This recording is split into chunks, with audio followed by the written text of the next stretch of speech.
The grand conference room at Heritage Financial fell silent as Emily Martinez slid the archaeological survey report across the polished mahogany table.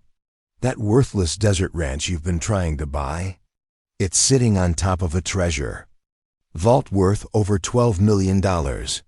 CEO Victor Crawford's face drained of color as the historian continued. And the widow who bought it for $300 at a county auction. The same woman whose grandmother had that land stolen from her family 60 years ago is now the only thing standing between you and the biggest historical find of your career. Before we jump back in, tell us where you're tuning in from. And if this story touches you, make sure you're subscribed, because tomorrow I've saved something extra special for you. The relentless Arizona sun beat down on the cracked earth of Saguaro County, where nothing seemed to grow except desperation and debt. For most local residents, another year of drought meant another step closer to financial ruin. But for Sophia Reynolds, this barren landscape represented something entirely different possibility. Sophia wiped sweat from her brow as she studied. The property map spread across the hood of her worn-out station wagon. At 42, she carried herself with the quiet dignity of a woman who had weathered both literal and figurative storms. Her calloused hands and determination-lined face told the story of someone who had never taken the easy path, even when one was offered. "You sure about this, Sophia?" asked Deputy Maria Garcia, keys to the padlocked gate dangling from her fingers. The older woman's expression conveyed equal parts concern and curiosity. "County's been trying to unload this place for years. Nothing but rattlesnakes and bad memories out here." "I'm sure," Sophia replied, her voice carrying the calm certainty that had become her trademark in the small community of Copper Springs, 15 miles east. $300 for 250 acres is a deal, even if it's just rocks and dirt. "It's your funeral," the deputy shrugged, unlocking the rusted chain that had kept trespassers off the abandoned Holloway Ranch for nearly a decade. Though what a woman who's already struggling to make ends meet wants with this godforsaken patch is beyond me. As the gate swung open with a protesting groan, Sophia climbed back into her station wagon and drove onto the property that was now officially hers, 250 acres of seemingly worthless desert that had been seized for back taxes after its previous owner had abandoned it years earlier. The dilapidated ranch house stood like a sun-bleached skeleton on the horizon, its broken windows staring blankly at the approaching vehicle. Sophia parked and surveyed her new acquisition with eyes that saw possibility where others had seen only desolation. The purchase had raised eyebrows throughout Copper Springs, where Sophia was known as a practical, hard-working widow who had been struggling to keep her small bookstore afloat since her husband David's death 3 years earlier. Why would such a sensible woman, especially one facing financial hardship, waste even $300 on this cursed property? The answer lay not in the present condition of the Holloway Ranch, but in its history, a history intertwined with Sophia's own family in ways few people in Saguaro County remembered. As she approached the abandoned ranch house, her mind drifted to the stories her grandmother had told her as a child, stories about this very land. "This place belonged to your great-grandmother." Once, Eleanor Reynolds had told a young Sophia during their evening walks around their modest home in Copper Springs. 300 acres of the most promising land in the county, with the sweetest water from a deep artesian well before the dispute of '62. What happened to it? Sophia had asked, always eager for her grandmother's tales of family history. Eleanor's face had darkened then, the way it always did when touching on painful memories. "Jonathan Crawford happened to it. He owned the bank back then. When my mother couldn't prove her claim to the water rights, he foreclosed faster than a rattlesnake strikes. Wouldn't even give her time to gather proof of the historical water deed." Those childhood stories had planted a seed in Sophia's mind, not of revenge, but of restoration. When she'd seen the Holloway Ranch listed in the county tax auction for a minimum bid of $300, it had felt like fate offering a chance to reclaim a piece of her family's legacy. Now as she pushed open the creaking door of the abandoned ranch house, dust motes dancing in the shafts of sunlight that penetrated the broken roof, Sophia felt a sense of connection to the past that transcended the property's current desolation. The interior was a chaotic museum of abandonment, broken furniture, scattered papers, and the ghostly outlines on walls where pictures had once hung. In what had once been the kitchen, a calendar from 2011 still clung stubbornly to the wall, marking the approximate time when the last owner had walked away. Sophia moved methodically through the house, assessing structural damage and mentally cataloging what could be salvaged versus what would need to be demolished. Her phone rang, breaking the eerie silence.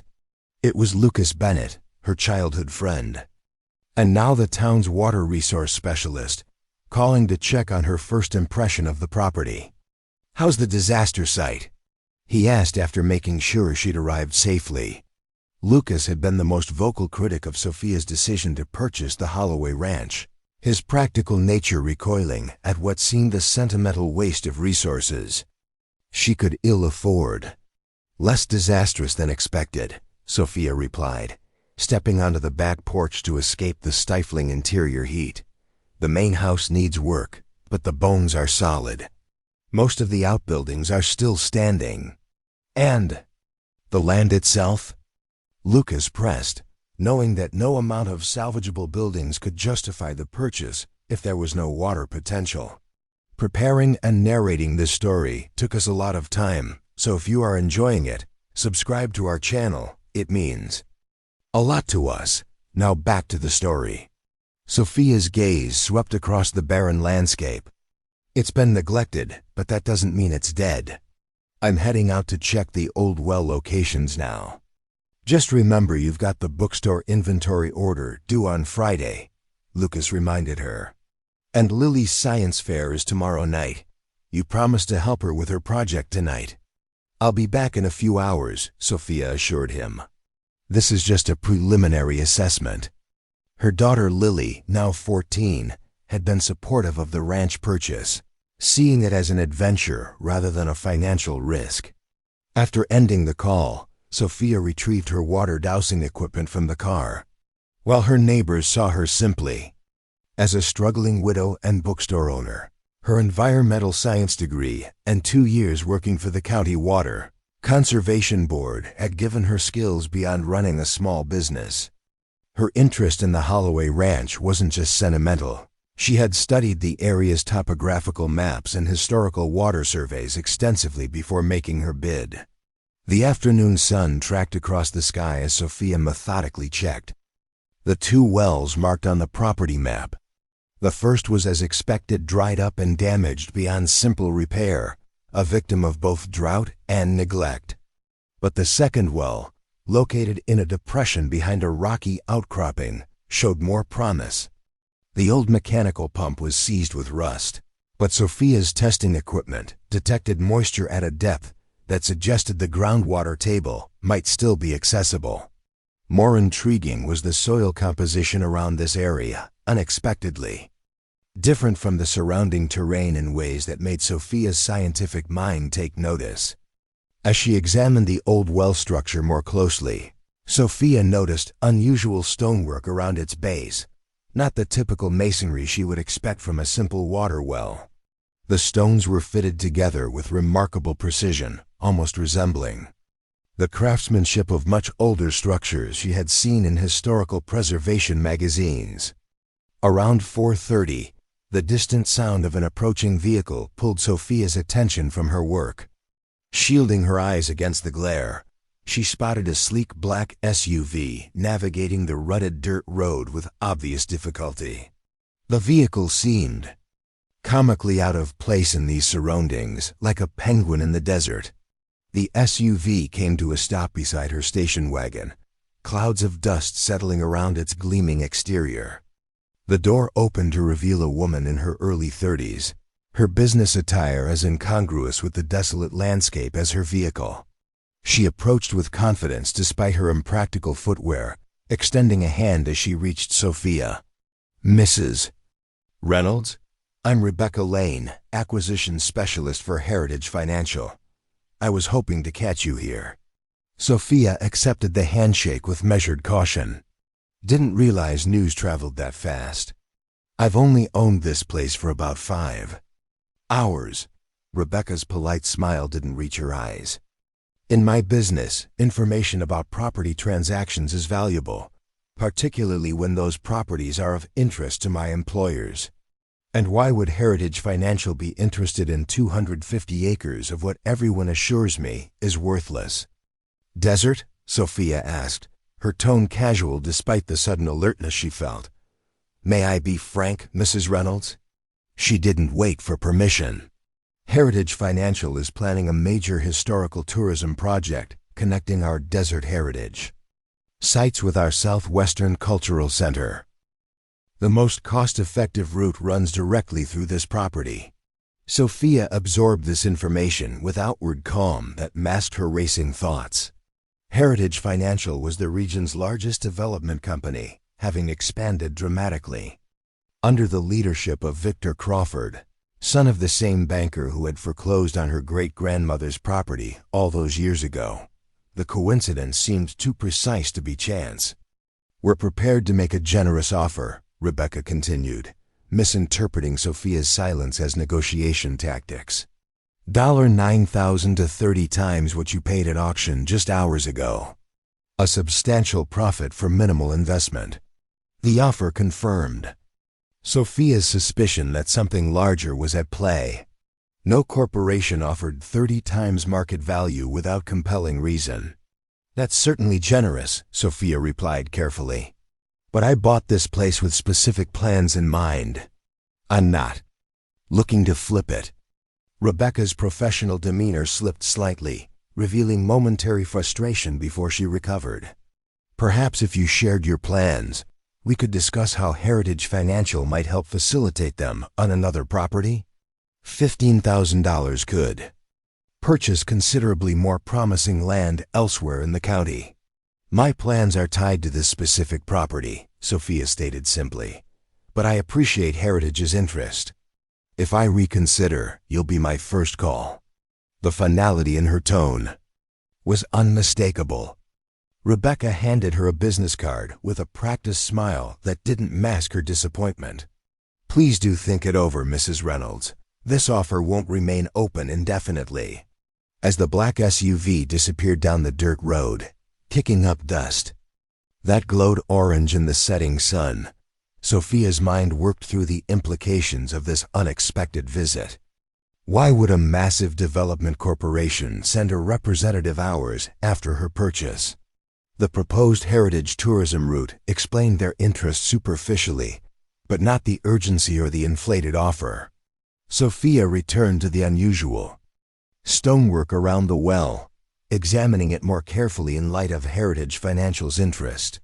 The craftsmanship seemed oddly sophisticated for a simple ranch well, with patterns that reminded her of Spanish colonial designs she had seen in history books. She made detailed photographs with her phone, planning to research the architectural style when she returned to Copper Springs. Rather than drive back that evening, Sophia decided to spend a little more time exploring. The sun was setting, casting long shadows across the property, giving the landscape an almost mystical quality. As she walked the perimeter of what had once been a corral, something glinted in the dirt near the second well, a small metal object catching the last rays of sunlight.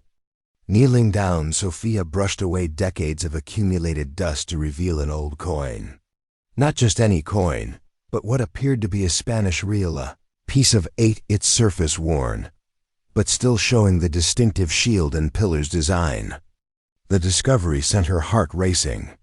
Such a coin would be unusual in this area, and finding it near the peculiarly constructed well couldn't be coincidence. As darkness approached, Sophia reluctantly prepared to leave, carefully pocketing the coin and taking final photographs of the well structure. She needed to get home to help Lily with her science project as promised, but her mind was already planning tomorrow's return with proper tools to investigate further. Driving back to Copper Springs, Sophia's thoughts alternated between the coin, the unusual well construction, and Heritage Financial's suspiciously generous offer. The pieces were forming a pattern that suggested the land held value beyond what was visible on the surface, value that somehow connected to her family's historical claim. Sophia arrived home to find Lily waiting eagerly on their small porch. Her science project materials spread across the living room floor. Despite her excitement about the ranch discoveries, Sophia kept her promises, spending the evening helping her daughter perfect her presentation on desert water conservation, ironically related to what she'd been investigating all day. "Did you find anything cool at the old ranch?" Lily asked as they put the finishing touches on her display board. Sophia hesitated, then pulled out the Spanish coin. "Actually, I found something very interesting." Lily's eyes widened as she examined the coin. "Is this real? Like, actually old?" "I think so," Sophia replied. "I need to have someone look at it, but if it's authentic, it's hundreds of years old. And that raises some very interesting questions about that land. Maybe there's buried treasure," Lily suggested with the enthusiastic imagination of a 14-year-old. "Like in those adventure movies." Sophia smiled at her daughter's excitement. "Probably not. But there might be historical significance we don't understand yet. And that might explain why Heritage Financial suddenly offered me 30 times what I paid for the property today." Lily's expression grew serious. "You're not going to sell it, are you?" "It was Grandma Eleanor's family's land." "No," Sophia assured her. "But I am going to find out why they want it so badly." The following morning, after seeing Lily off to school, Sophia opened her bookstore for a few hours before her scheduled appointment with Professor James Winters at Saguaro County Community College. As a history professor specializing in Southwestern colonial history, he was the perfect person to evaluate the coin and discuss the unusual well structure. The bookstore, Turning Pages, was Sophia's livelihood, a small but cherished business in downtown Copper Springs that specialized in regional history and literature alongside popular bestsellers. David had helped her open it 7 years ago, fulfilling her lifelong dream. Since his death, keeping it afloat had been a constant struggle against chain stores and online competition, but it remained the heart of her daily life and her connection to the community. Lucas stopped by mid-morning, clearly still concerned about her purchase. "So, after sleeping on it, have you come to your senses about that money pit?" Sophia hesitated, then showed him the photographs of the well structure and the Spanish coin. "Actually, I found something that might explain a few things." Lucas examined the images with growing interest. "This doesn't look like a standard ranch well. The stonework is different, almost like the old Spanish mission structures." "Exactly," Sophia agreed. "And I found this coin nearby." She showed him the reel. "That's why Heritage Financial sent someone with an offer 5 hours after I bought the place. They know something about this property that most people don't." Lucas whistled softly. "Heritage Financial already made an offer? How much?" $9,000. Then raised to $15,000 when I declined." "That's 50 times what you paid," Lucas observed. "Most people would take that money and run." "Most people don't have a family connection to that land," Sophia replied. "And most people wouldn't be suspicious about why a major development corporation is so eager to acquire a supposedly worthless desert property."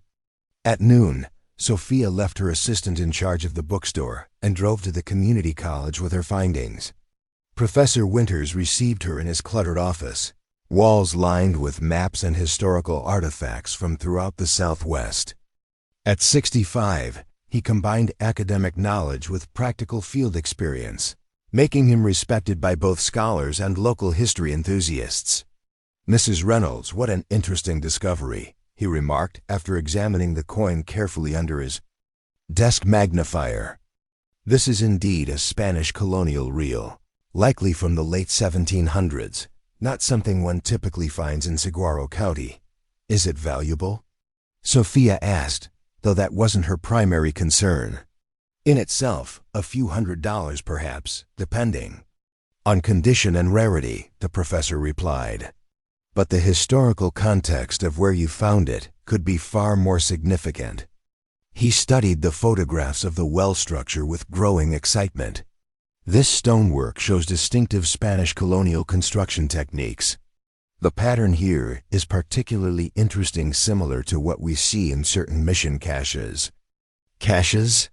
Sophia asked, the word triggering both curiosity and a memory of her grandmother's stories. Yes, secure storage locations, Winters explained. During the colonial period, missions and expeditions would sometimes create hidden storage for valuables, religious artifacts, documents, or coins, especially in remote areas or during times of conflict. The professor pulled a book from his shelves and turned to a marked page showing similar stonework. This pattern here, the specific arrangement of these cornerstone pieces, was sometimes used as a marker for such locations. It's a theory among some historians that these markers indicated something hidden nearby or even beneath. Sophia's heart raced as connections formed in her mind. My grandmother used to tell stories about our family land having hidden value that was greater than water in the desert. I always thought she was speaking metaphorically about the water rights. Professor Winters leaned forward, his academic interest fully engaged. Mrs. Reynolds, I think your property merits proper archaeological investigation. If you've found one coin, there could be more. And if that well structure is what I suspect, it could indicate something of historical significance. Heritage. Financial seems to think so too, Sophia replied, explaining their urgent interest in the property. The professor's expression darkened. Victor Crawford's company has been buying up properties with historical significance throughout the region, developing some and keeping others locked away from research access. Many in the historical community have concerns about their practices. Before departing, Professor Winters arranged to visit the property the following day with proper documentation equipment. He also recommended that Sophia contact the State Historical Preservation Office to register her initial findings, which could provide some protection against development pressures. Driving back to Copper Springs, Sophia's mind raced with possibilities. If the well structure truly marked a Spanish colonial cache, its historical significance would extend far beyond monetary value. It could reshape understanding of colonial expeditions in the region and explain why her great-grandmother had fought so hard to maintain ownership despite the apparent worthlessness of the land. When Sophia arrived at the bookstore, she found Lucas waiting with an expression that suggested important news. I did some digging into Heritage Financial's recent projects, he said once they were alone in the back office. They've been systematically acquiring properties along the old Spanish missionary route through the county, sites that might have historical significance. Why? Sophia asked, though she was beginning to form a theory. Officially, for their heritage tourism project, Lucas replied. But there are rumors they've been conducting private archaeological excavations before developing the properties, removing artifacts without proper documentation or academic oversight. The implications were disturbing, a corporation potentially exploiting historical treasures for private gain rather than preservation and study. It added another dimension to Sophia's determination to understand what lay beneath her newly acquired property. There's something else, Lucas added with clear concern. Victor Crawford himself was asking questions at the county records office about your deed transfer. The CEO doesn't typically involve himself in routine property acquisitions.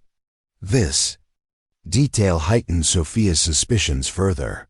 The CEO's direct involvement suggested the property held importance beyond a mere convenient tourism route. Any idea why he'd take such a personal interest? Lucas studied her for a moment before responding. There have been rumors for years about Crawford family records, private maps and documents relating to Spanish colonial expeditions that Jonathan Crawford acquired during the banking foreclosures of the 1960s. Some say the family has been quietly searching for something specific across these properties. After closing the bookstore, Sophia attended Lily's science fair, proudly watching as her daughter confidently explained desert water conservation techniques to judges and visitors. Despite the excitement of the day's discoveries, she remained present for this important moment in her daughter's life, her determination to provide stability reinforced by the memory of David's support for both of them. That evening, as Lily excitedly shared the news that her project had won second place, Sophia's phone rang, unknown number that turned out to be Rebecca Lane from Heritage Financial. "Mrs. Reynolds, I hope I'm not disturbing your evening," the acquisition specialist began with practiced courtesy. "I wanted to follow up on our conversation and inform you that Heritage Financial is prepared to increase our offer to $25,000 for immediate purchase of the Holloway Ranch." The dramatic escalation from the previous day's offer confirmed Sophia's growing suspicion about the property's hidden value. "That's quite an increase for 24 hours, she observed, keeping her tone neutral despite her racing thoughts. "Mr. Crawford has authorized me to expedite this acquisition," Rebecca replied, a new urgency evident in her voice. "We can complete the paperwork tomorrow morning if you're amenable." "I appreciate Heritage's continued interest," Sophia responded carefully. "But as I mentioned yesterday, I have specific plans for the property that prevent me from considering a sale at this time." There was a pause before Rebecca continued, her professional tone slipping slightly. "Mrs. Reynolds, I feel I should mention that development projects often face unexpected complications, water access restrictions, environmental reviews, historical preservation claims. It would be unfortunate if your plans encountered such obstacles." The thinly veiled threat only strengthened Sophia's resolve. "Thank you for the information, Ms. Lane. I'll keep it in mind." After ending the call, Sophia shared the latest development with Lily, whose eyes widened at the increased offer. $25,000? Mom, that's like a lot of money. We could fix the roof and get you a new car. "It is a lot of money," Sophia acknowledged, "which makes me even more certain there's something valuable about that property that they don't want us to discover for ourselves."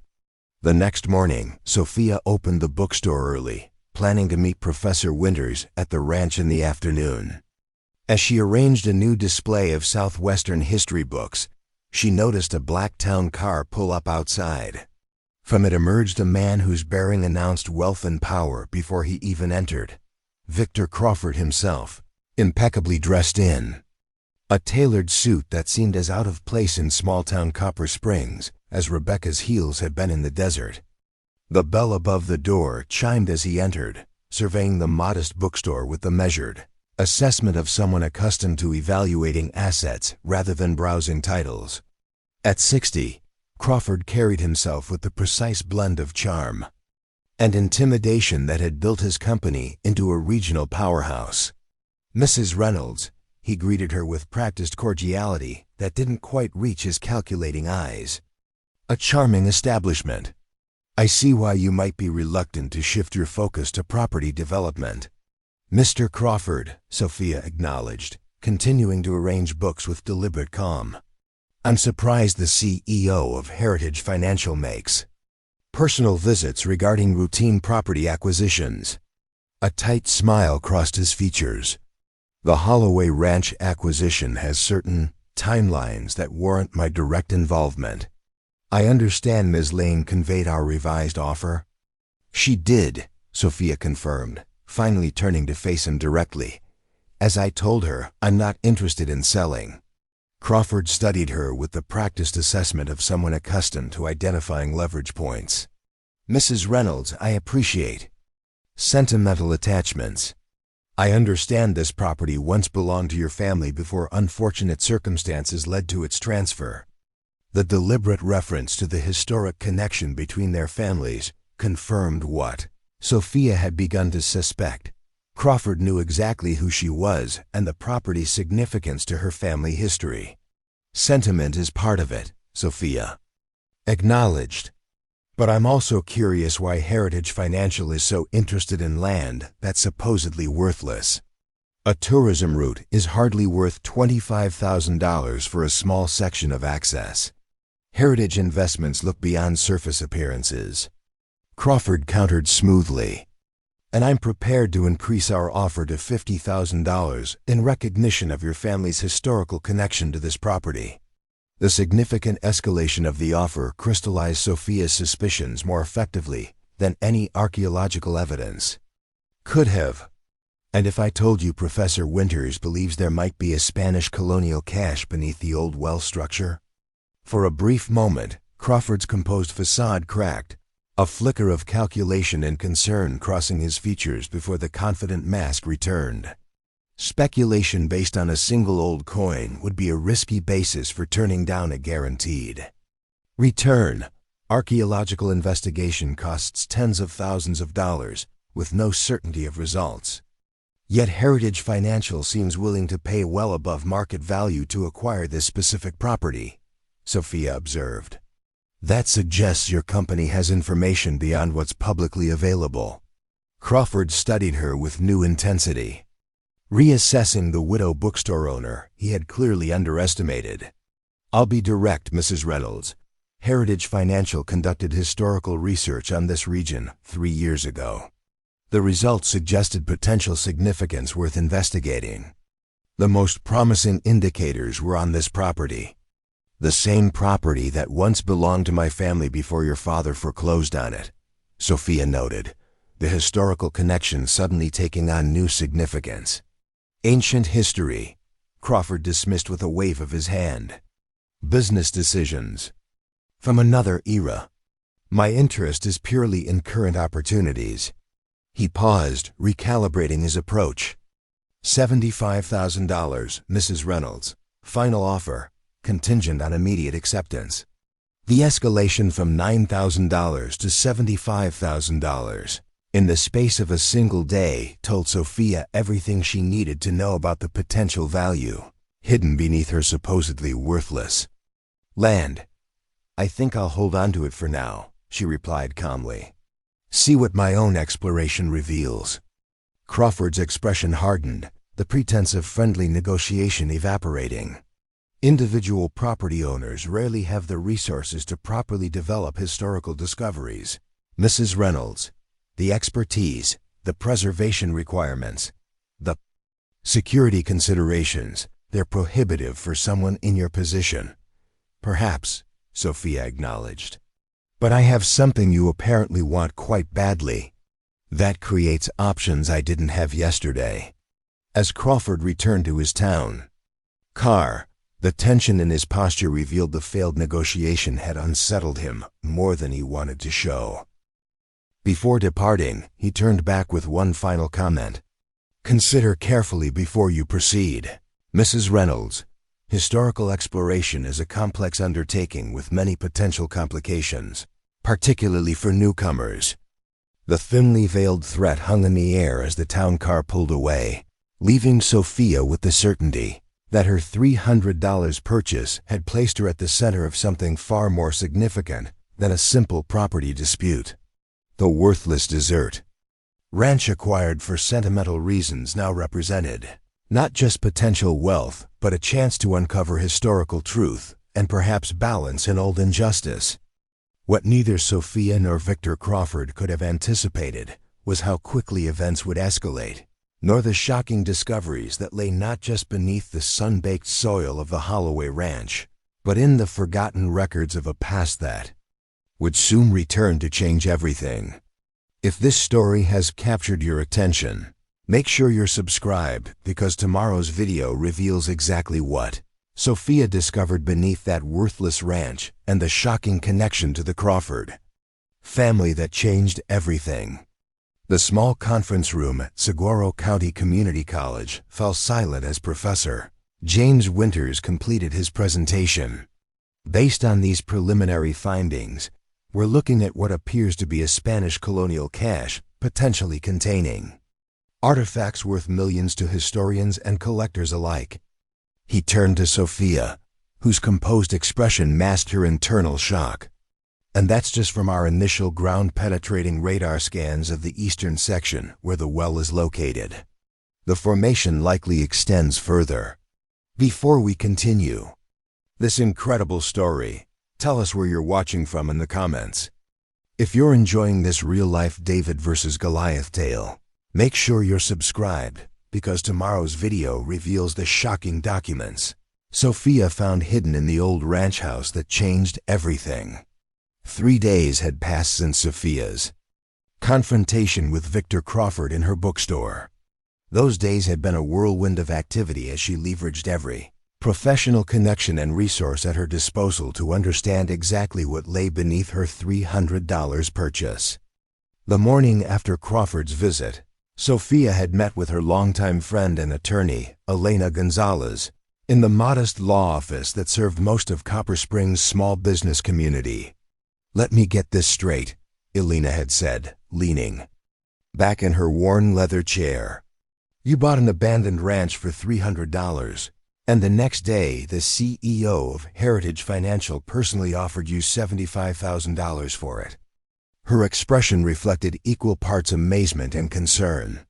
"And you believe there's a Spanish colonial treasure cache under the property, based on preliminary findings from Professor Winters? His ground-penetrating radar shows anomalies consistent with a man-made underground structure," Sophia confirmed. "And Crawford essentially admitted their historical research identified something significant 3 years ago." Elena whistled softly. If Heritage's internal valuation justified a $75,000 offer on day 2, we're talking about potential historical value far beyond that. She leaned forward, her expression serious. "But Sophia, documenting and preserving a historical find requires resources beyond what most individual property owners can access." Crawford wasn't wrong about that. "I'm not looking to become a treasure hunter," Sophia replied. "But I need to understand the full historical significance of what I'm sitting on before making any decisions. And I need legal protection while I figure it out." Elena had nodded, immediately grasping the implied threat in Crawford's parting words. "I'll file for expedited historical site designation with the State Historic Preservation Office and get a cease and desist order preventing any unauthorized access to your property. We should also look into the history of that land more carefully, particularly the foreclosure that took it from your family." That conversation had set in motion a dual investigation: archaeological assessment of the potential cache and historical examination of the property's complicated past. For the archaeological work, Professor Winters had assembled a small team of experts willing to work discreetly, using the community college's resources supplemented by equipment borrowed from the state university. The historical investigation had proven equally revealing, though in ways neither Sophia nor Elena had anticipated. The county archives contain some interesting discrepancies regarding the 1962 foreclosure, Elena reported during their second meeting. The water rights your great-grandmother claimed existed are referenced in several earlier documents, but mysteriously vanished from the final foreclosure proceedings. There's evidence suggesting Jonathan Crawford may have deliberately suppressed documentation of those rights. "You're saying the foreclosure was fraudulent?" Sophia had asked, the implication stirring both anger and vindication for her grandmother's long-held bitterness.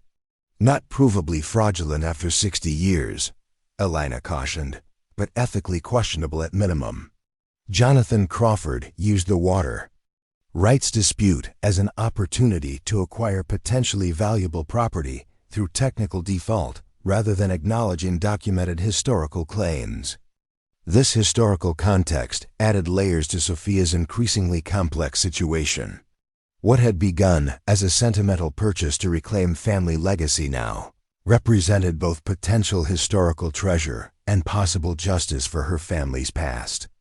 Now, 3 days later, the scientific assessment had reached its preliminary conclusion in the community college conference room, where Professor Winters presented his findings to Sophia, Elena, and Lucas.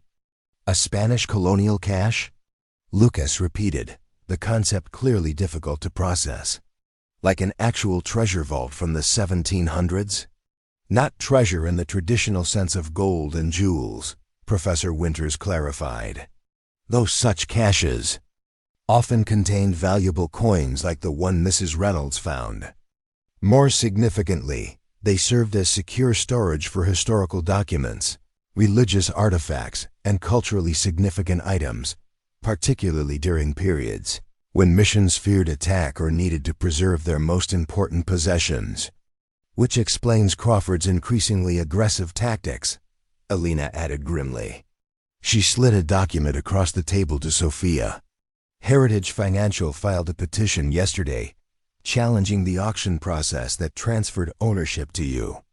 They're claiming insufficient public notice and improper minimum bid valuation. They won't win on those grounds, Sophia said with confidence that surprised the others. I checked the legal notifications personally before bidding. They met all statutory requirements for a tax auction. Elena nodded. Agreed, but legal merit isn't always the point with these maneuvers.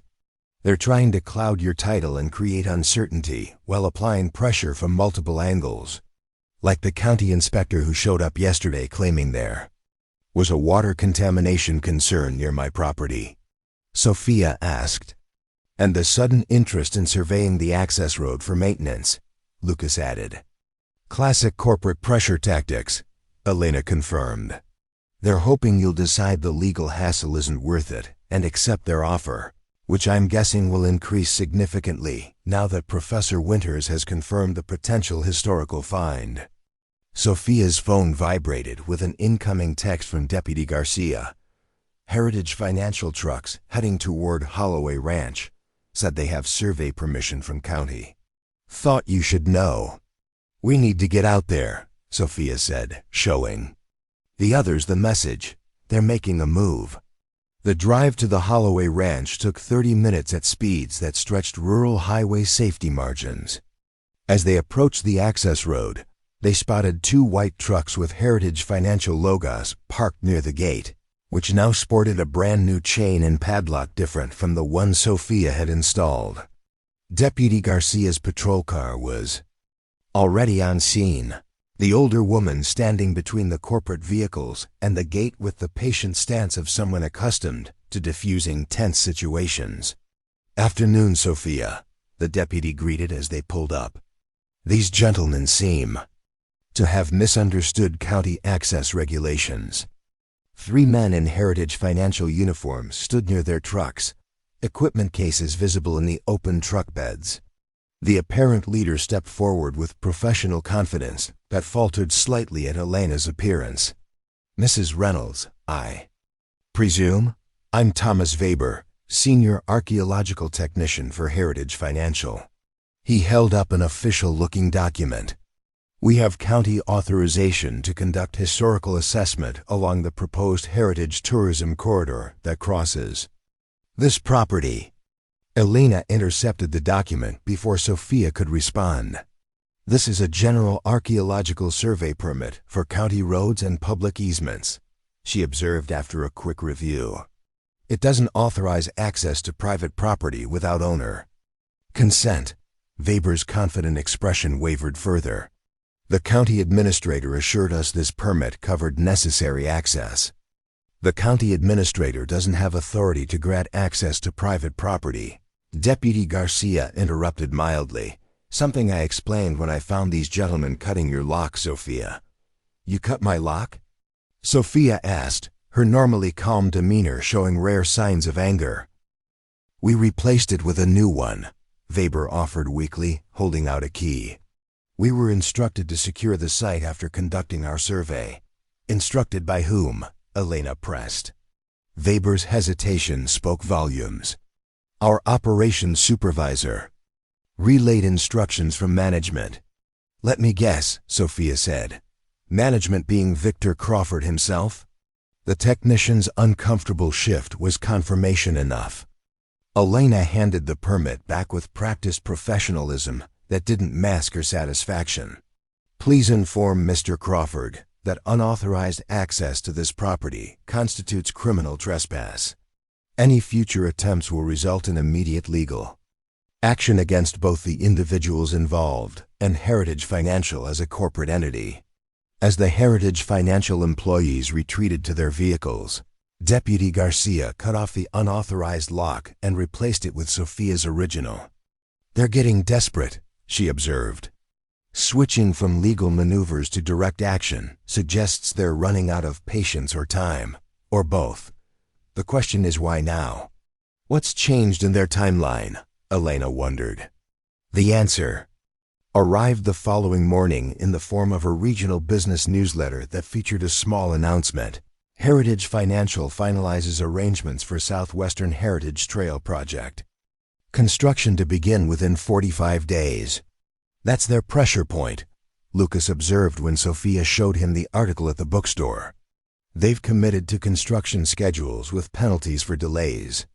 Without access through your property, they'd have to reroute around several geographical obstacles, increasing costs and pushing back their timeline.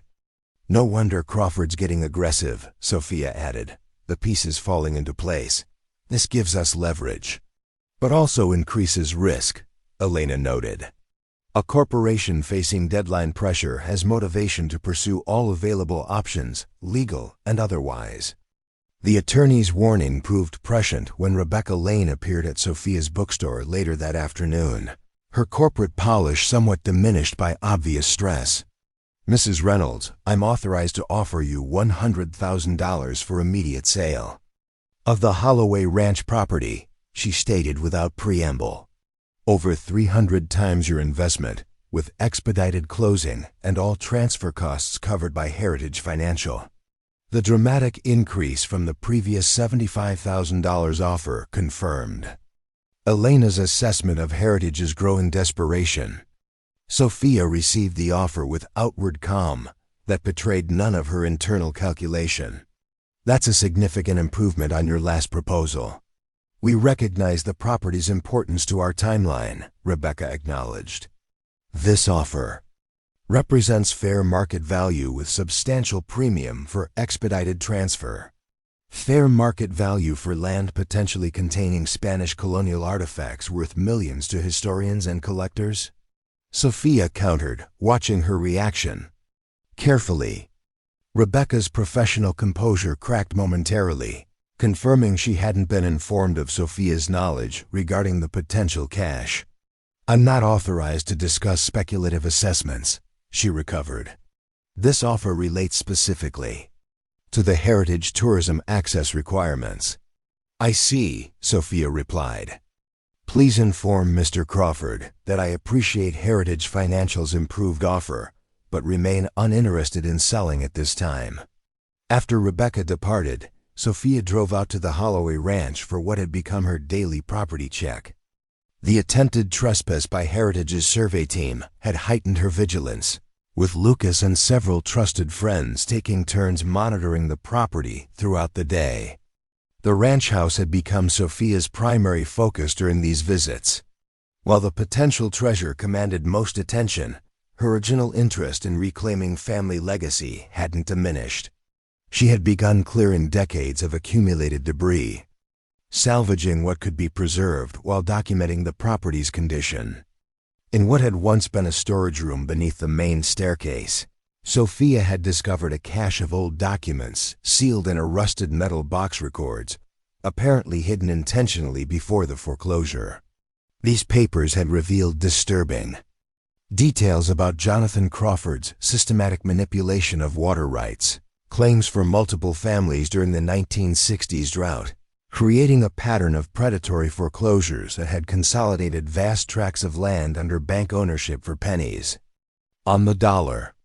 Most significantly, the documents included a historical survey report from 1961, suggesting potential archaeological significance throughout the region, with the Reynolds property marked as particularly promising. The implications were staggering. Jonathan Crawford had potentially orchestrated the foreclosure with knowledge of historical treasures beneath the struggling ranch. This historical context transformed the current conflict with Victor Crawford from simple business negotiation into something with deeper moral implications. If the father had acquired the land through questionable means with knowledge of its hidden value, the son's desperate attempts to regain control carried the weight of generational injustice.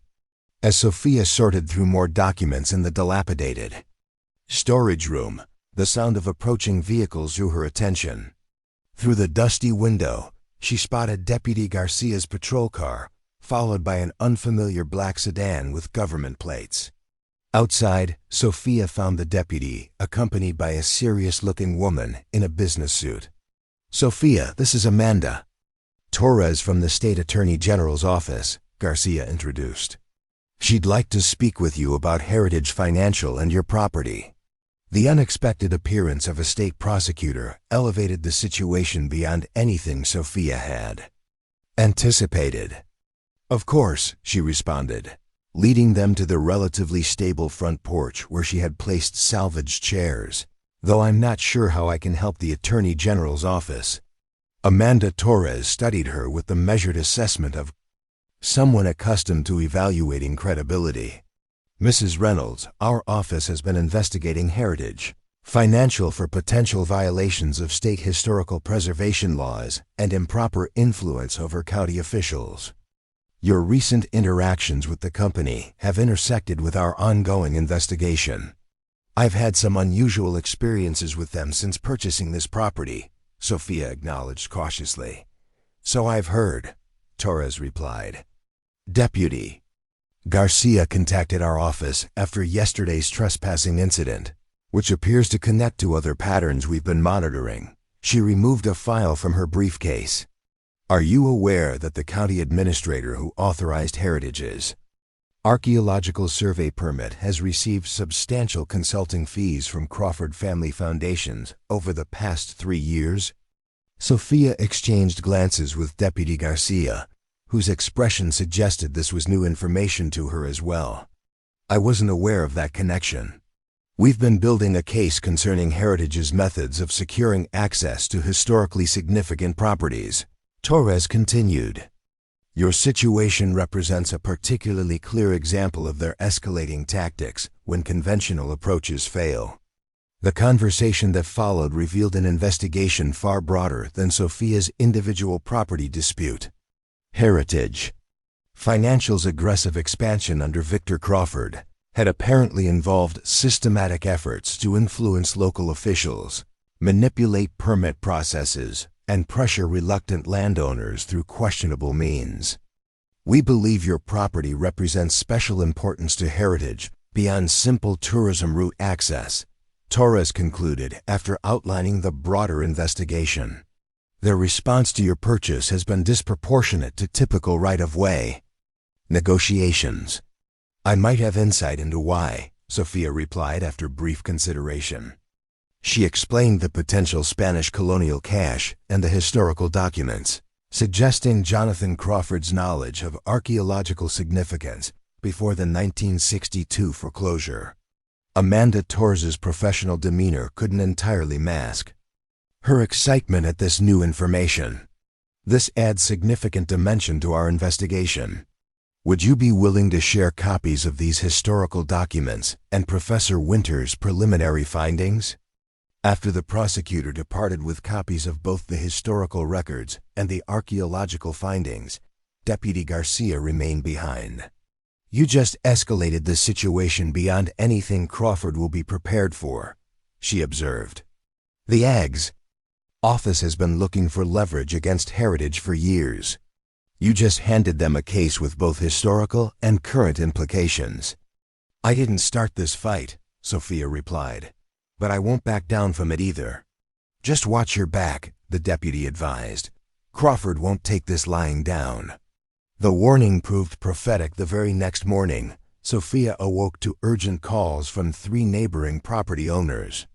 Overnight, Heritage Financial had secured emergency permits to test soil composition in the area surrounding the Holloway Ranch, permits that authorized immediate excavation operations within 500 feet of Sophia's property line. By noon, massive archaeological equipment had been positioned on adjacent properties, with operations running 24 hours under emergency authorization. The official explanation involved potential cultural resource concerns, but the strategic positioning made the actual purpose clear. Heritage was attempting to access the potential cash from neighboring properties, while creating continuous disruption for Sophia. They can't directly excavate onto your property from adjacent land, Alina explained during an emergency meeting at Sophia's house. That would constitute trespassing under state law. But they can make your life miserable with round-the-clock operations while collecting additional archaeological data about the potential cache's boundaries. And intimidating my neighbors, Sophia added. 3 have already called, asking if I shouldn't just sell and end the disruption. Classic pressure tactics, Alina acknowledged grimly. They're trying to isolate you while gathering more information about exactly what they're fighting for.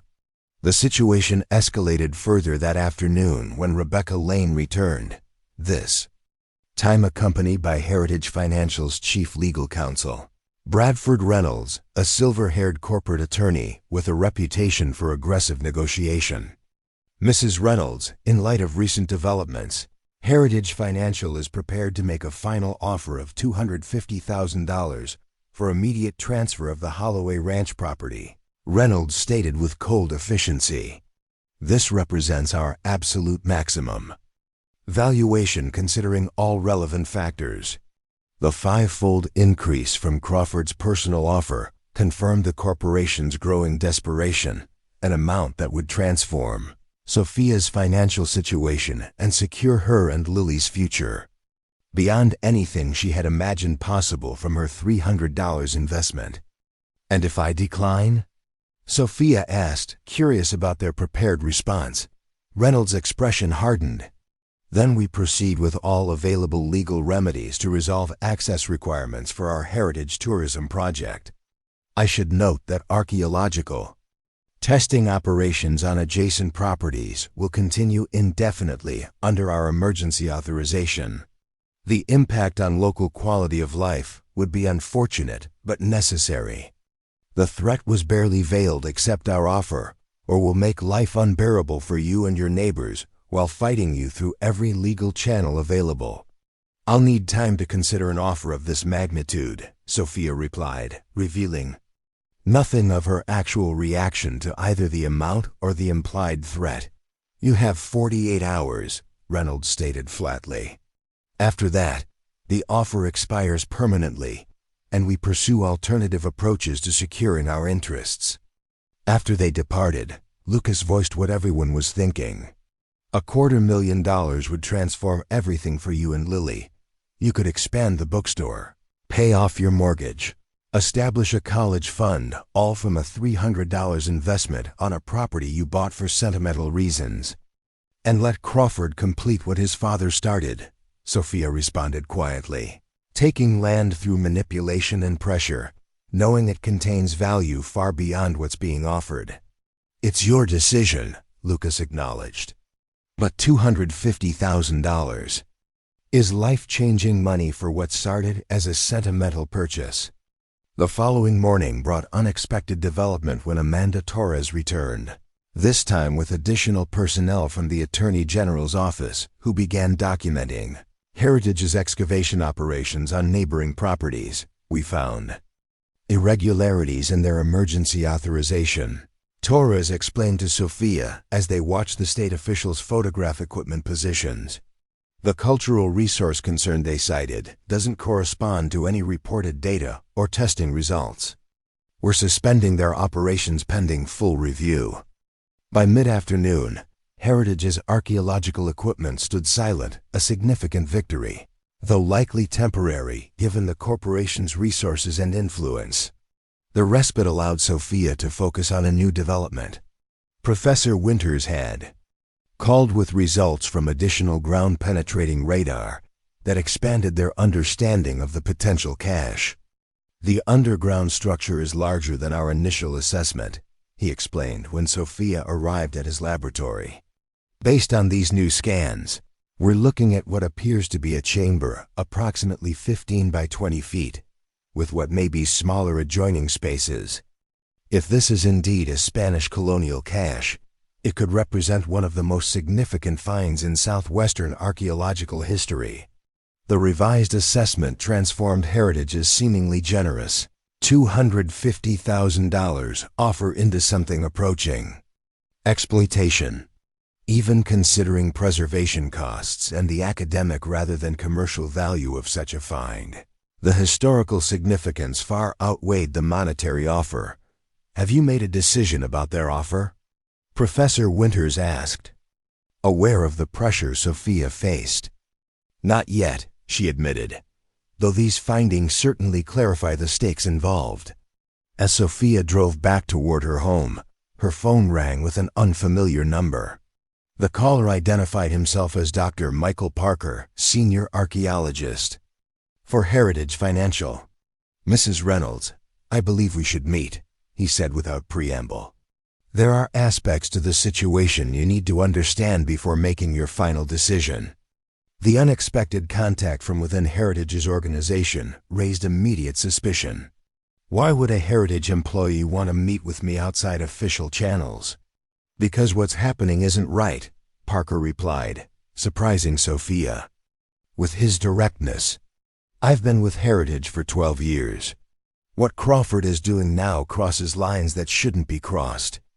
There are things in my archaeological assessments that haven't been disclosed to you or to regulatory authorities.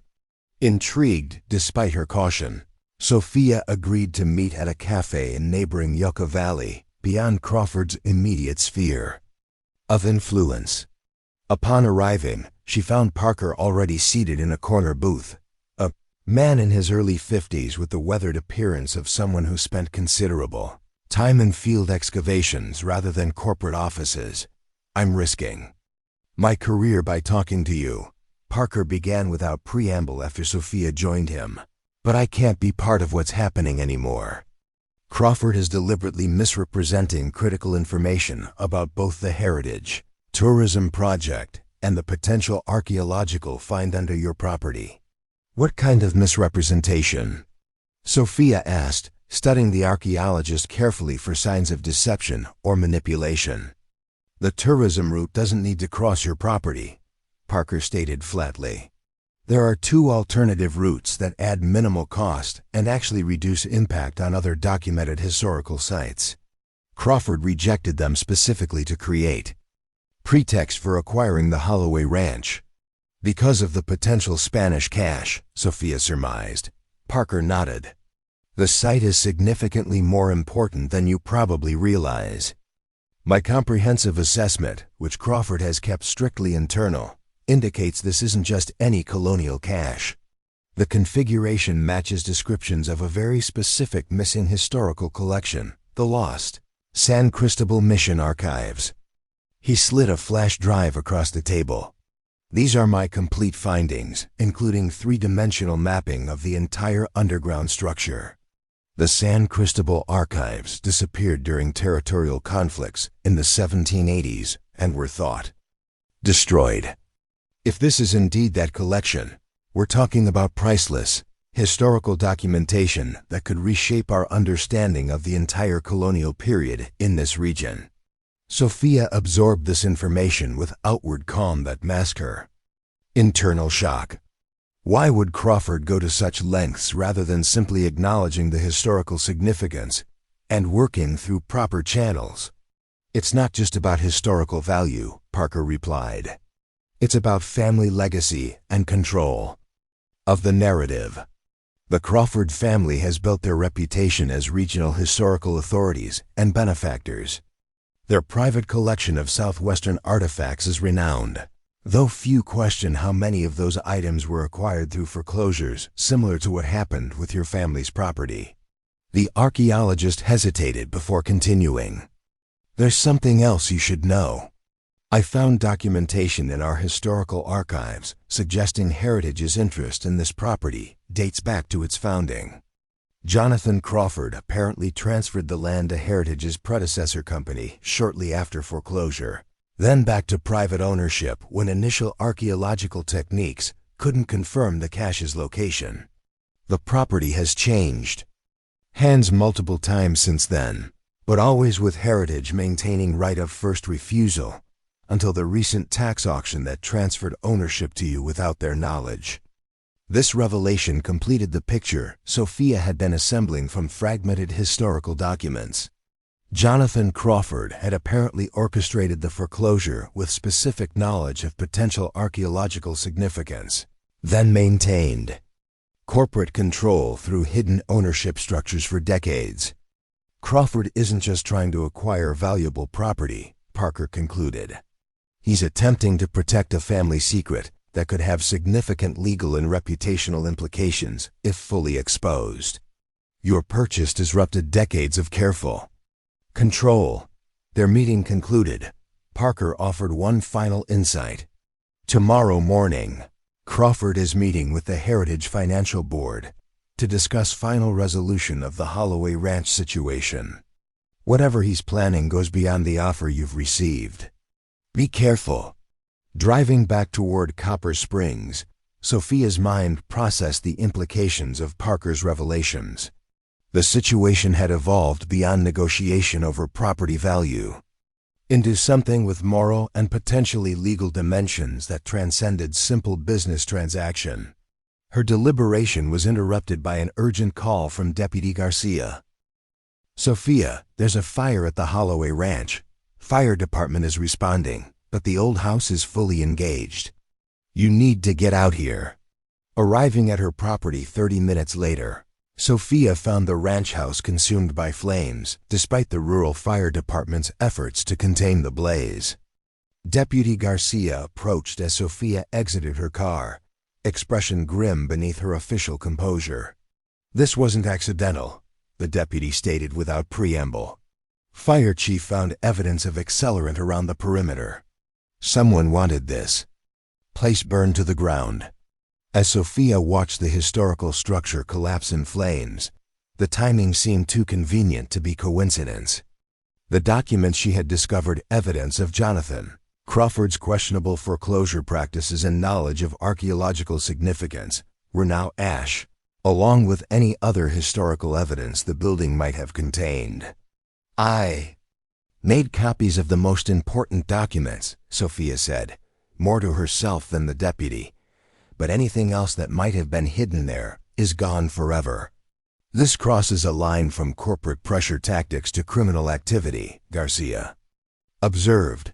Arson investigation will be thorough, with state authorities involved given the circumstances. As emergency responders continued battling the fire, Sophia's phone rang. Victor Crawford, himself calling directly for the first time since their confrontation in the bookstore. Mrs. Reynolds, I've just been informed about the unfortunate fire at the ranch house.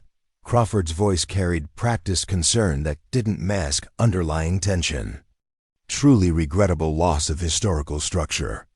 This emphasizes the vulnerability of isolated properties to unfortunate incidents.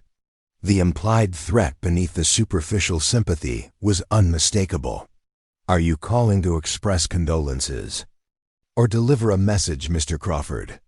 Sophia asked, maintaining composure despite rising anger.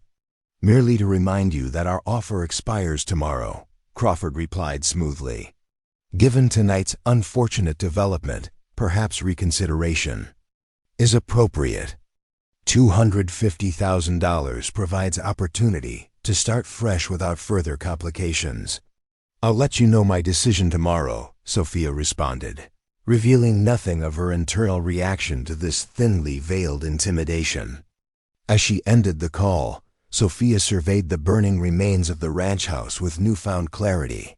What had begun as sentimental reclamation of family legacy had evolved into something approaching moral obligation.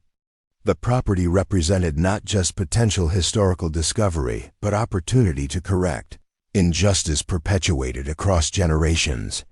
With resolute determination, Sophia made 3 calls before leaving the property, first to Elena, then to Amanda Torres at the Attorney General's office, and finally to Dr. Michael Parker. By morning, the pieces would be in place for a confrontation beyond anything Victor Crawford had anticipated when he first learned of Sophia's modest $300 purchase. The executive boardroom of Heritage Financial fell silent as Dr. Michael Parker slid the complete archaeological survey report across the polished conference table. The San Cristobal Mission archives beneath the Holloway Ranch are worth over $12 million to historical institutions and would qualify for immediate national historical landmark status, not the $8 million in private collection value you've been reporting to the board. CEO Victor Crawford's face drained of color as his senior archaeologist continued. And I've provided copies of these findings, along with documentation of your father's fraudulent foreclosure, to both Mrs. Reynolds and the State Attorney General's office. This decades-long deception ends today. The morning after the ranch house fire, Sophia arrived at the bookstore before dawn. Sleep had been impossible following the previous night's events, her mind working through implications and possibilities with relentless intensity. By first light, she had formulated an approach that went beyond simple negotiation towards something approaching justice, not just for herself but for the community that had suffered under the Crawford family's influence for generations. Lucas found her in the office reviewing documents they had fortunately kept at her home rather than the now destroyed ranch house. "You look like you haven't slept," he observed, placing a much-needed cup of coffee beside her. "Too much to process," Sophia acknowledged, "but I think I see a path forward that goes beyond accepting or rejecting Crawford's offer." Her explanation was interrupted by Elena's arrival, the attorney carrying several folders of legal documents prepared through the night. "Everything's ready," she confirmed, "though I still think you're taking an enormous risk with this approach." "Sometimes the right path isn't the safest one," Sophia replied, gathering the materials for the meeting ahead. "The Crawfords have been manipulating this community for decades. Accepting their money, even $250,000, would make me complicit in that system." The Heritage Financial headquarters dominated downtown Saguaro City, its 15-story glass tower casting long morning shadows across surrounding buildings. In the executive parking area, Victor Crawford emerged from his Mercedes, confidence evident in every measured movement despite the pressure he faced. Today's board meeting would either cement his control over the Holloway Ranch situation or raise uncomfortable questions about his handling of the increasingly complicated acquisition. Bradford Reynolds, the company's chief legal counsel, met him at the executive elevator. "The board's already assembled," he reported. "Several members have expressed concern about the escalating situation with the Reynolds property. They'll be satisfied once I present our resolution strategy," Crawford replied with practiced assurance. "The situation will be resolved by day's end." "There's something else," Reynolds added as the elevator ascended. Dr. Parker requested time at the beginning of the meeting to present updated archaeological findings. "Said it's critical information the board needs before making any decisions." Crawford's expression tightened slightly. "Parker has been increasingly problematic. Perhaps it's time to reevaluate his position after this project concludes." The executive boardroom occupied the tower's top floor, offering panoramic views of the surrounding region, a physical manifestation of Heritage Financial's dominance of the local economy. The company's board members represented old money and influence throughout the state, many with family connections extending back generations alongside the Crawfords. As Crawford entered, conversations quieted respectfully. Despite recent concerns, his position as second-generation CEO carried substantial weight among people who valued legacy and tradition. He took his seat at the head of the table with practiced authority, nodding to Dr. Parker, who stood ready with presentation materials. "Before we address the Holloway Ranch acquisition, Dr. Parker has updated archaeological findings to share," Crawford announced, his tone suggesting routine procedure rather than potentially consequential revelation. Parker connected his laptop to the presentation system with deliberate calm that masked his internal tension. The senior archaeologist had spent 12 years building his reputation at Heritage Financial, a career now balanced against ethical considerations he could no longer ignore. My team has completed comprehensive analysis of the subterranean structure beneath the Holloway Ranch property. Parker began, displaying three-dimensional imaging. Our initial assessment identified significant historical artifacts, but recent ground-penetrating radar and comparative analysis reveal a site substantially more important than previously reported to this board. The presentation that followed detailed not just the expanded size of the underground chamber, but its distinctive construction features and alignment with historical descriptions of the lost San Cristobal Mission archives, factors that dramatically increased its historical significance. Based on comparative analysis with similar documented finds, this represents potential historical value between $10 to $12 million to academic institutions, with a measurable cultural significance to indigenous communities and historical scholarship, Parker concluded. Significantly higher than the $3 to $4 million estimate previously provided in acquisition briefings. Board member Serena Washington, known for her direct approach, leaned forward. Why such dramatic discrepancy between initial estimates and current valuation? Before Parker could respond, Crawford intervened smoothly. Archaeological assessment is inherently iterative. Initial estimates are appropriately conservative until confirmed through additional testing. With respect, that doesn't explain this level of discrepancy, Parker countered with unexpected firmness. My comprehensive assessment was completed 2 weeks ago and submitted through appropriate channels. The findings I've just presented should have been available during previous board discussions. The challenge created palpable tension. Crawford's expression remained controlled despite the clear insubordination. Perhaps we can address internal communication procedures after resolving the more pressing acquisition matter, Crawford suggested. Mr. Reynolds has prepared updated ownership transfer documentation based on our latest offer. Before we proceed, Parker continued, ignoring the implicit instruction to conclude his presentation, there's additional historical context the board should consider. Amanda Torres had perhaps summarized it best during their last meeting. You've done something remarkable here, Mrs. Reynolds. You've transformed potential personal fortune into community legacy. In doing so, you've not just reclaimed land your family lost, you've redefined what value really means. 5 years after Sophia Reynolds' momentous $300 purchase at a tax auction, the transformed Holloway Ranch hosted its annual heritage celebration. Children explored interactive exhibits explaining Spanish colonial history while families gathered beneath shade trees planted during the property's restoration. At the center of it all stood Sophia, now 47, watching with quiet satisfaction as the Eleanor Reynolds Memorial Scholarship recipients shared their research projects with community elders who remembered when the Crawford name had represented exploitation rather than opportunity. Before we conclude this remarkable story of perseverance and transformation, tell us in the comments how this journey has inspired you. If you've enjoyed this series, make sure you're subscribed because next week we begin an incredible new story about a forgotten mining town that discovered a revolutionary, sustainable energy source hidden beneath their feet for over a century. The discovery of the San Cristobal Mission archives beneath the Holloway Ranch had indeed transformed the cultural landscape of Saguaro County, but not in the way anyone might have predicted when Sophia first placed her modest bid on the abandoned property.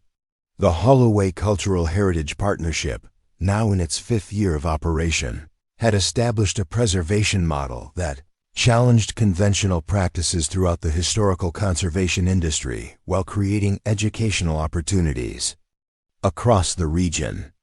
I still can't believe how much has changed, observed Deputy Garcia, now retired but still a respected community figure. She stood beside Sophia near the rebuilt ranch house that served as headquarters for educational programs and community initiatives funded through the partnership. 5 years ago, this place was desolate wasteland everyone avoided. Now it's the heart of the county's cultural renaissance. Amazing what people can accomplish when history is shared rather than hoarded, Sophia replied, watching students explore interactive exhibits, explaining colonial artifacts in the education center that occupied the ranch house's ground floor. The transformation extended far beyond the physical property. Initial excavation had indeed confirmed Dr. Parker's assessment. The underground chamber contained the complete San Cristobal Mission archives, including documents, religious artifacts, and cultural items of immeasurable historical significance.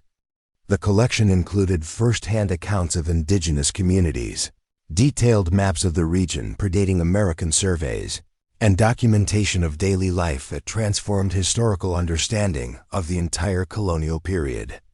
But the distribution of that historical knowledge had created impact more profound than mere academic metrics could capture.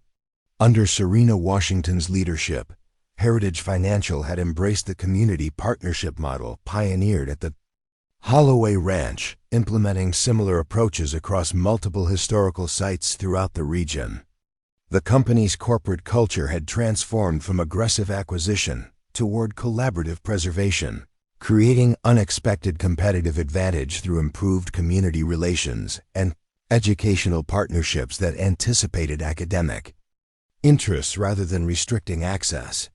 The community foundation established through the partnership had distributed over $3 million toward educational programs, cultural preservation, and historical scholarship initiatives that benefited diverse communities throughout the region.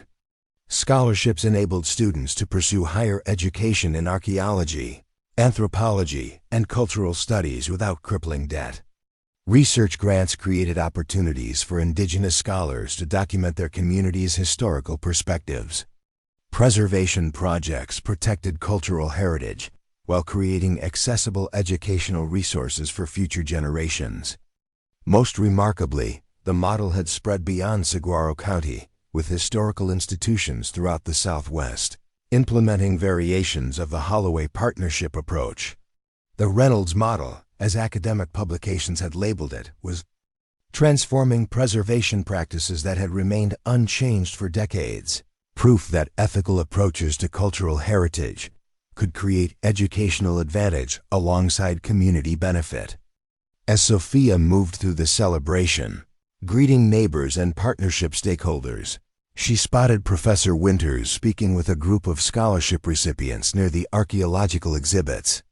The historian's initial analysis had proven crucial in understanding the find's significance, and he had since become director of the partnership's educational initiatives.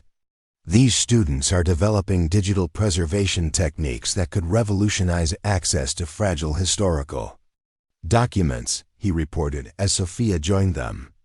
Their research project is already attracting attention from major universities and digital humanities programs. The students' children of ranch workers and service employees, who might never have accessed higher education without the partnership. Scholarships explained their innovations with confidence, born from knowing their ideas were taken seriously regardless of their backgrounds. Their project exemplified the partnership's core philosophy that community benefit required investment in human potential alongside preservation of physical artifacts. Any word from our colleagues at the Southwestern Heritage Foundation about adopting these digital techniques? Sophia asked, referring to the regional institution that had initially approached her about selling her artifacts after the partnership's success became evident. Their new preservation director is reviewing the proposal, Professor Winters confirmed. Lily's meeting with them next week to discuss implementation timeline. Sophia's daughter Lily, now 19, had evolved from curious teenager to passionate advocate for accessible preservation. Now studying archaeology at the State University while working part-time at the partnership, her practical insights and unwavering commitment to educational access had made her respected voice throughout the POVE preservation community, proof that historical significance and public education could align when approached through collaborative rather than restrictive frameworks.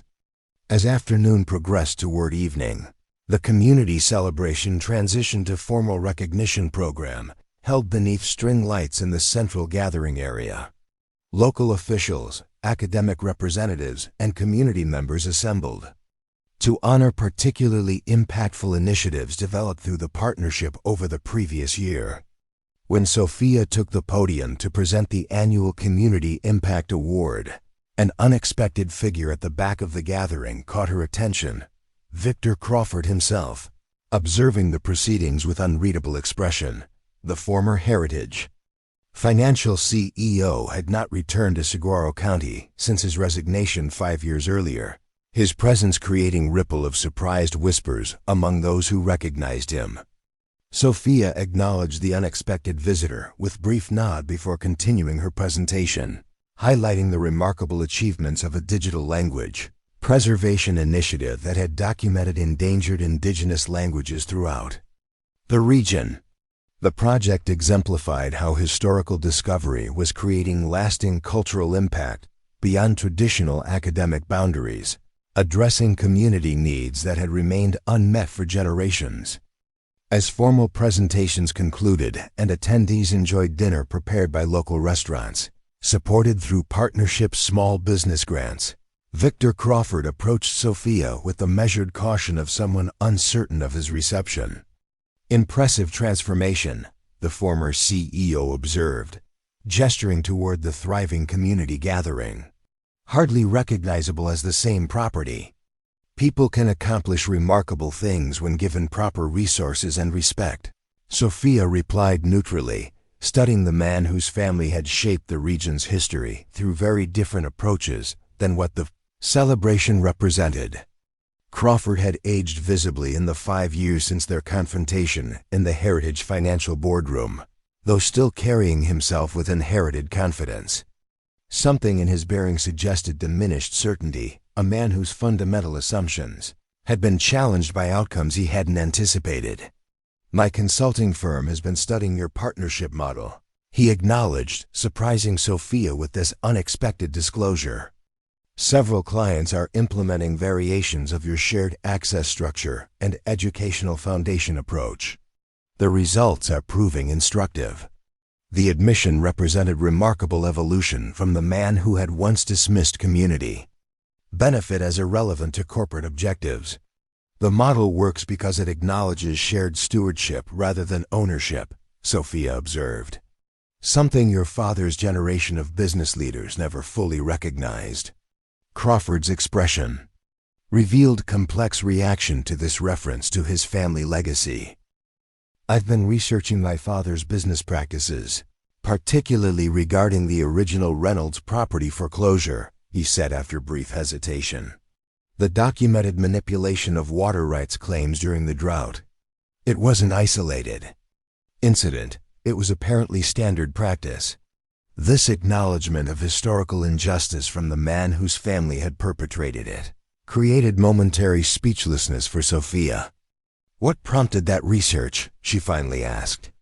"Serena Washington insisted on full historical audit when she assumed permanent CEO position," Crawford replied. "The findings were enlightening regarding the true foundations of what I had always considered exemplary business empire."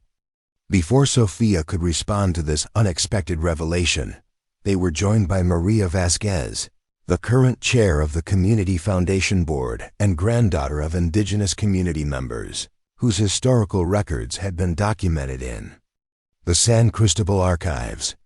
"Mr. Crawford," she acknowledged with professional courtesy that couldn't entirely mask historical awareness, "your visit is unexpected."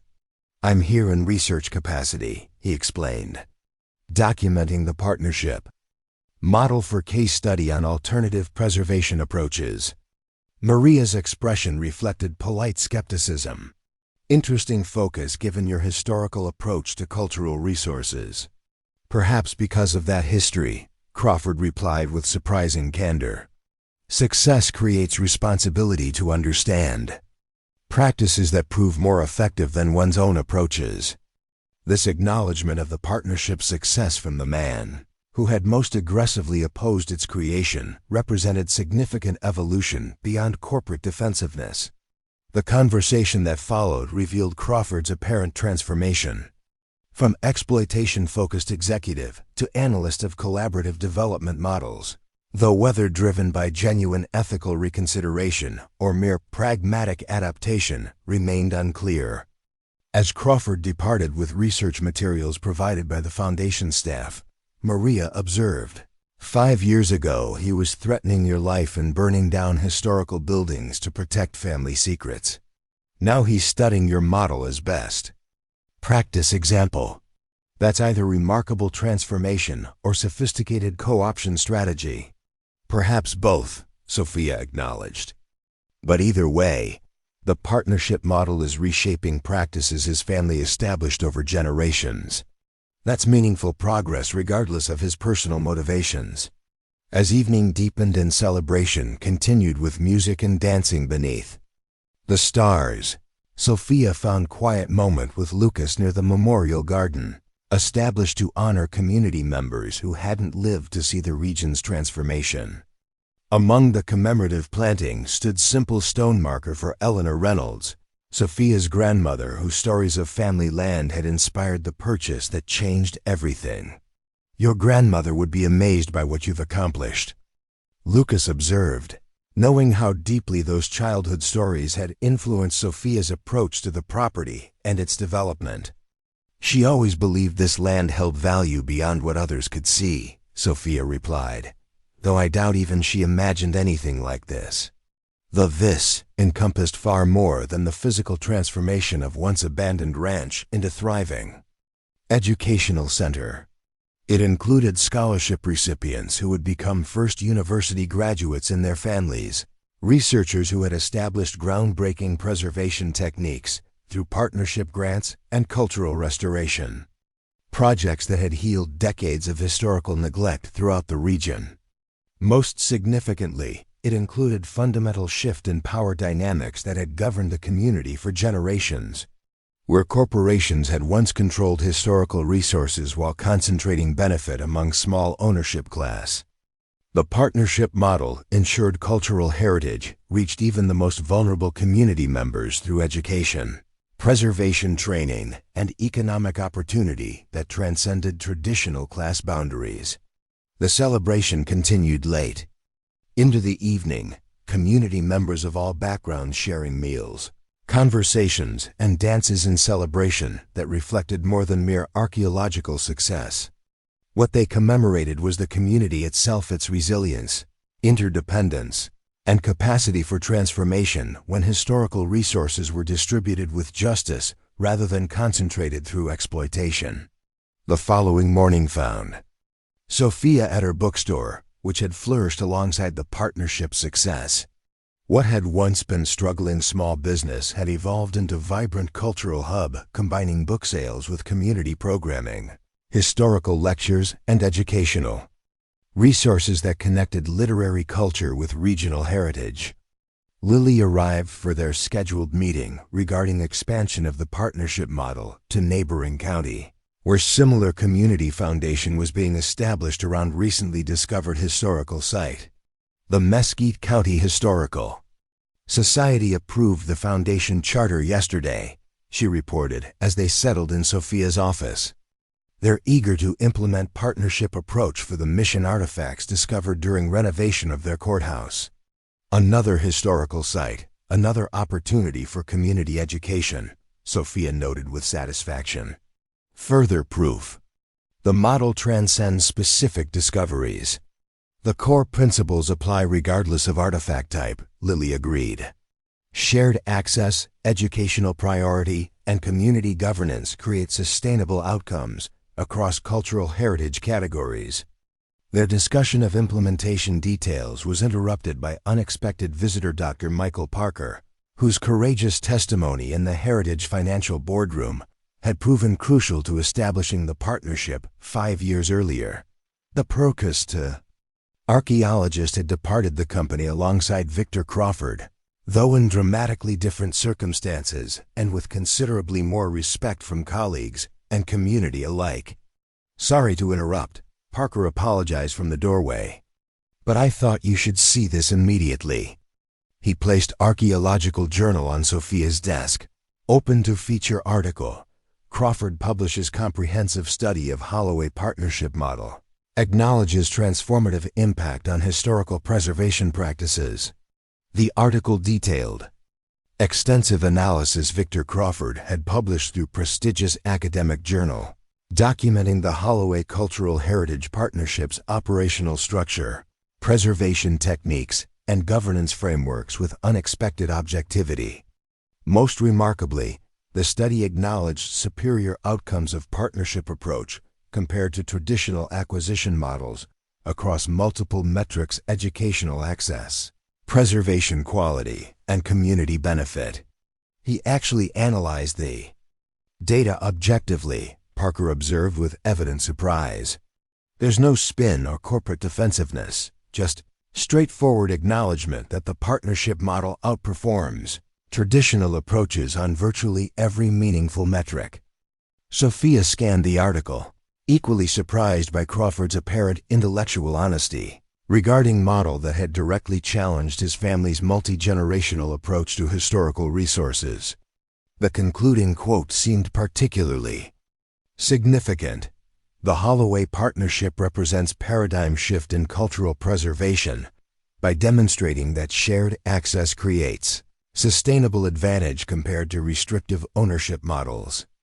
The implications extend beyond archaeological discoveries to fundamental reconsideration of heritage community relationships across all historical categories. Remarkable evolution from man who once called community education irrelevant distraction from core business objectives, Lilly observed.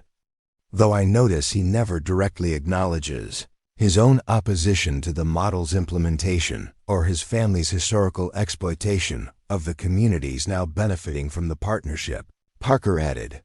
The analysis is technically honest, without being personally accountable, Sophia noted. Still represents significant progress. 5 years ago, he was willing to commit arson to prevent the model from being implemented. Now he's documenting its success for academic audiences who might never otherwise consider alternative approaches. The publication indeed represented an important milestone in the partnership's influence beyond regional boundaries. Crawford's analysis would reach preservation audiences typically insulated from community-centered development models, potentially accelerating adoption of collaborative approaches throughout institutions traditionally resistant to such frameworks.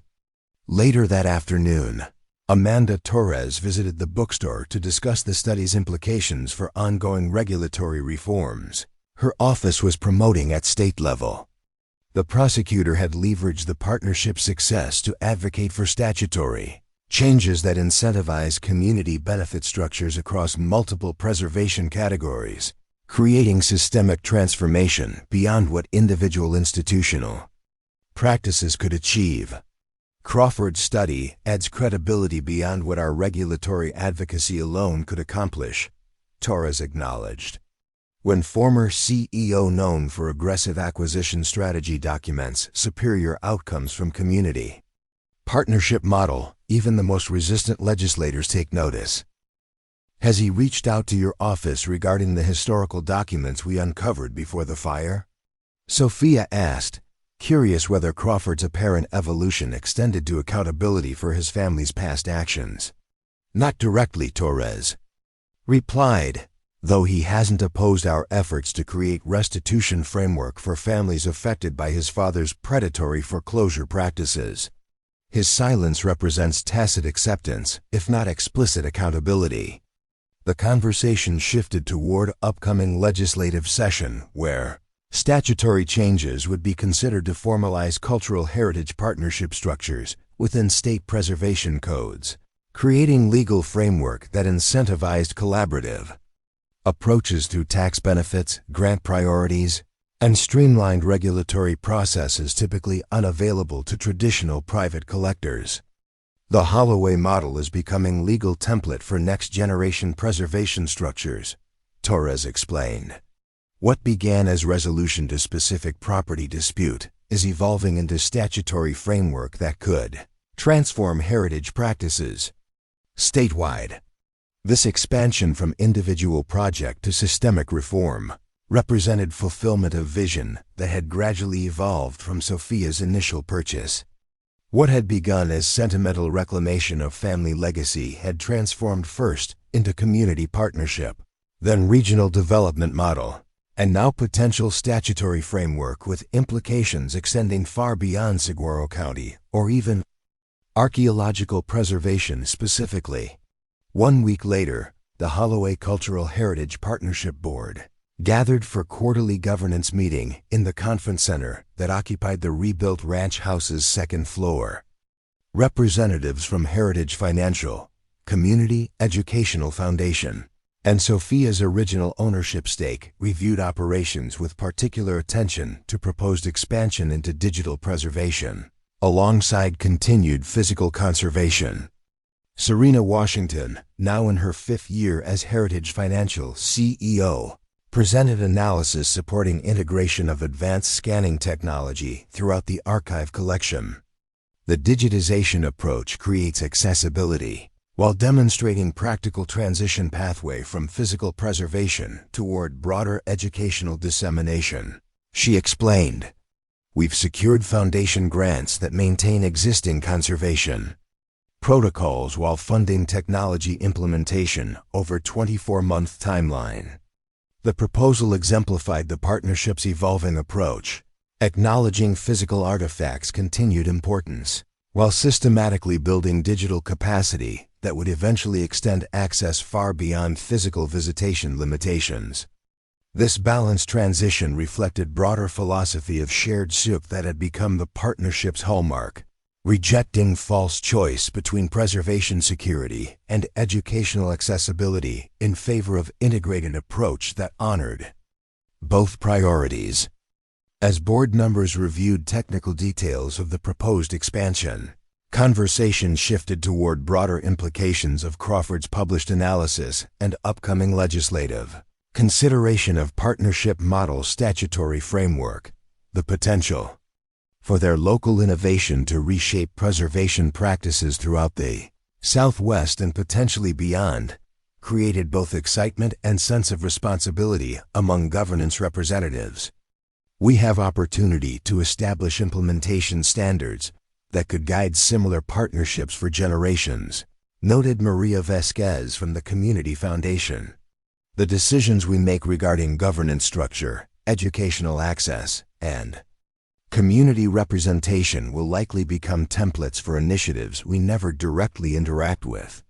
This awareness of broader impact had gradually transformed the partnership's self-conception from local preservation entity toward model building organization with responsibility extending beyond immediate operations. Decision-making increasingly considered how specific approaches might translate across different communities, resources, and cultural contexts, creating transferable frameworks rather than situation-specific solutions. Following the governance meeting, Sophia walked the property with Lily, reviewing planned locations for digital scanning stations while discussing the partnership's evolution from crisis response toward systemic innovation. Their relationship had deepened over 5 years of collaboration, with mutual respect evolving into professional partnership that balanced their complementary approaches to challenges. Did you ever imagine your impulsive $300 purchase would lead to statewide policy reforms? Lily asked as they surveyed land that had transformed from abandoned wasteland to thriving educational resource. "I was just trying to reclaim piece of family history," Sophia acknowledged with characteristic understatement. "Everything beyond that came from necessity rather than grand vision." "That's precisely why it works," Lily observed. "The model evolved organically from real community needs rather than being imposed from theoretical framework. Each element developed in response to specific challenges rather than abstract principles."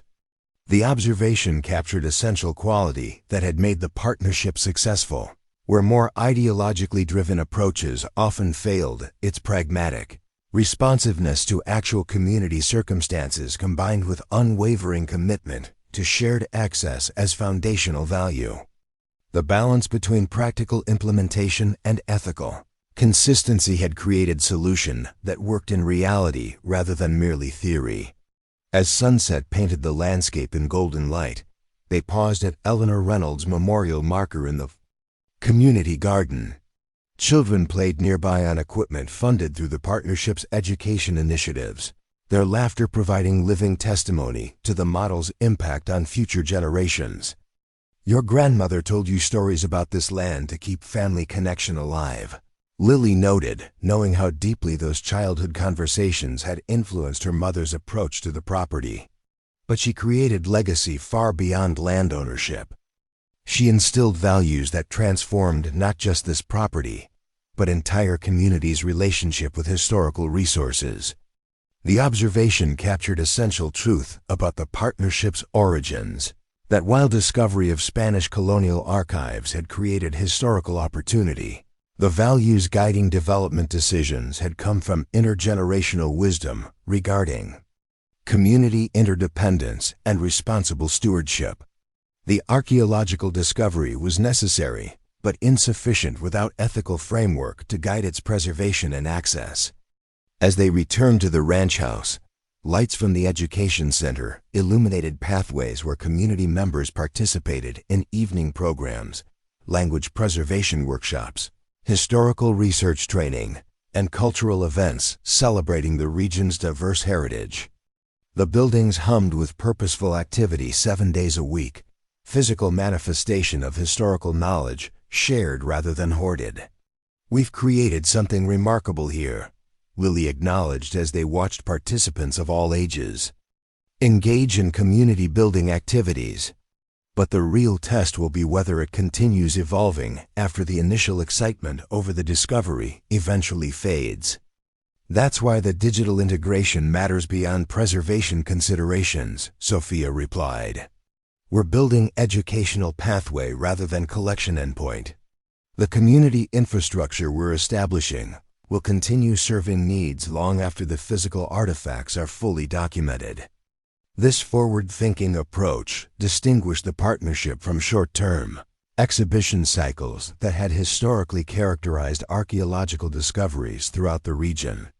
Rather than maximizing immediate impact without consideration for future generations, every decision balanced immediate access against long-term community vitality, creating sustainable educational resource rather than temporary public attraction. 10 years after Sophia's momentous purchase, the Holloway Ranch hosted special ceremony, dedicating the completed digital preservation facility that now provided worldwide access to the San Cristobal archives.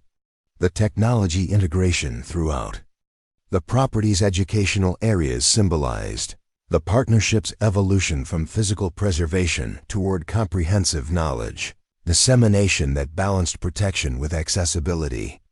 The ceremony attracted visitors from throughout the Southwest, including legislators considering statutory framework based on the partnership model, institutional directors implementing similar approaches in other states, and community leaders seeking to replicate the success with their own cultural resources. What had begun as resolution to specific property dispute had evolved into governance, innovation with implications extending far beyond Saguaro County.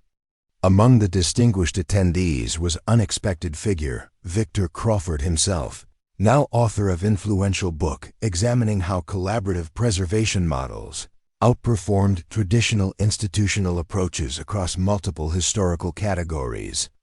His evolution from aggressive CEO to advocate for community partnership frameworks represented perhaps the most remarkable transformation arising from Sophia's $300 purchase and its consequences. Following the formal dedication, Crawford approached Sophia with the measured caution of someone aware of complicated history between them. "The integrated digital approach is particularly impressive," he acknowledged, gesturing toward preservation technology thoughtfully positioned throughout the educational facility. Few preservation models successfully balance artifact protection with widespread accessibility. "That balance reflects core philosophy that's guided us from the beginning," Sophia replied. "Historical knowledge only matters if it's accessible across communities, rather than concentrated in privileged institutions.